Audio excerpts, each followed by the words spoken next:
Ibabahagi ko ang buhay ni Enoch. Si Enoch ay pinahalagahan niya ang panalangin. Si Enoch ay namumuhay na mapanalangin. Kaya, mga kapatid, habang tayo ay gumawa sa ating pang-araw-araw na pamumuhay, humingi po tayo ng gabay at patnubay sa ating Panginoong Isus.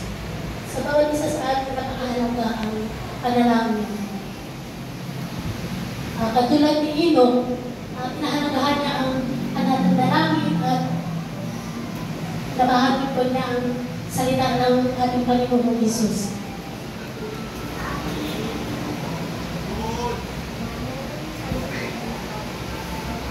The greater Enoch's labor, the more earnest his prayer. Ay pumunta na man sa buhay ni Abraham. Sa pamamagitan ng kanyang pananampalataya, siya ay nanalangin sa Panginoon kahit may pagsubok sa kanyang buhay.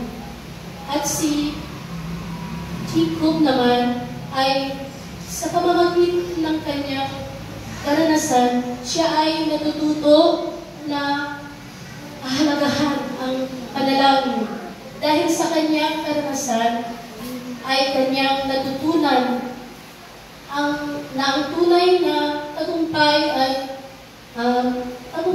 makukuha lamang sa Panginoon. Hindi ito makukuha na tayo'y maging mayaman or maging professional or maging magaling. Ito po ay nakukuha lamang nakadepende sa ating Panginoon at sa pamamagitan ng ating panalangin. Yan po ang natutunan ni Jacob. Si Moses naman nanalangin para sa kaawaan ng Israel. Si Hannah naman ay nag-encourage sa mga nanay, Hannah, a woman of prayer. Si Elia ay nananalangin para sa bayan ng Israel, para sa pagsisisi dahil sa mga kasalanan nilang nagawa. Si David naman, sa kabila na si David ay nagkakasala dahil kay Bathsheba, hindi niya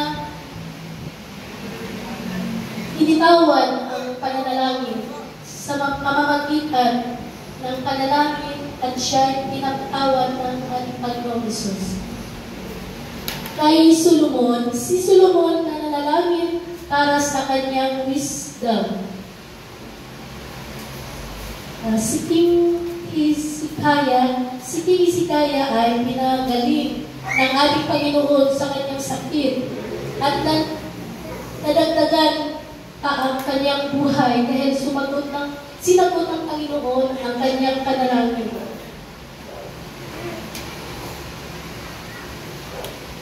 Daniel remains faithful on prayers, type of persecution. Nehemiah, sa pamamagitan ng panalangin ay lalo pang tumibay ang pananampalataya ni Nehemiah. Si John the Baptist ay naglaan ng oras para sa pananalangin upang makilala niya ng lubusan ang Panginoon sa kanyang buhay. Si Pedro naman ay sinagot ng Panginoon ang kanyang panalangin para sa buhay ni Dorcas or Tabitha. Alalahanin natin na mga kapatid na ang panalangin ay napakahalaga sa ating buhay.